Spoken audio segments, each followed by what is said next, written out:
حضرت جابر رضی اللہ تعالیٰ عنہ سے روایت ہے کہ ایک مرتبہ رسول کریم صلی اللہ علیہ وآلہ وسلم بکری کے ایک ایسے مردہ بچے کے پاس سے گزرے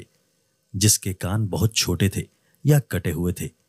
اور یا اس کے کان تھے ہی نہیں۔ چنانچہ آپ صلی اللہ علیہ وآلہ وسلم نے اس کو دیکھ کر صحابہ اجمعین سے فرمایا کہ تم میں ایسا کوئی شخص ہے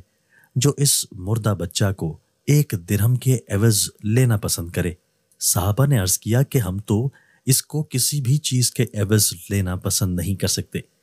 حضرت صلی اللہ علیہ وآلہ وسلم نے فرمایا، اللہ کی قسم، یہ دنیا اپنی تمام لذتوں اور آسائشوں کے ساتھ اللہ کے نزدیک اس سے کہیں زیادہ بے وقت و کمتر ہے جیسا کہ تمہاری نظر میں یہ۔ تشریح: حضور صلی اللہ علیہ وآلہ وسلم نے بکری کے اس مردہ بچے کی مثال کے ذریعے در حقیقت اس طرف متوجہ فرمایا کہ یہ دنیا ہرگز اس قابل نہیں ہے کہ انسان اس کی محبت و طلب میں آخرت کے نفع نقصان کو فراموش کر دے،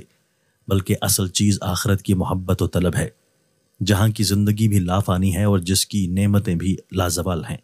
لہٰذا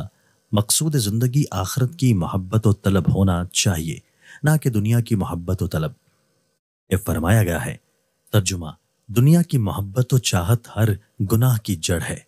ترجمہ: دنیا سے بے اعتنائی ہر عبادت کی بنیاد ہے، اور اس کی وجہ یہ ہے کہ دنیا کی محبت میں گرفتار رہنے والا اپنے اعمال میں مخلص و پاکیزہ نہیں ہوتا، بلکہ اس کا ہر کام کسی فاسد غرض و لالچ کی آمیزش رکھتا ہے، وہ کوئی دینی اور مذہبی کام ہی کیوں نہ کرے۔ اس کے برخلاف جو شخص دنیا سے بے اعتنائی اختیار کیے ہوئے ہوتا ہے، اس کے ہر عمل میں اخلاص و پاکیزگی اور آخرت ہی کا مفاد ہوتا ہے، خواہ وہ کسی دنیاوی کام ہی میں کیوں نہ مشغول ہو۔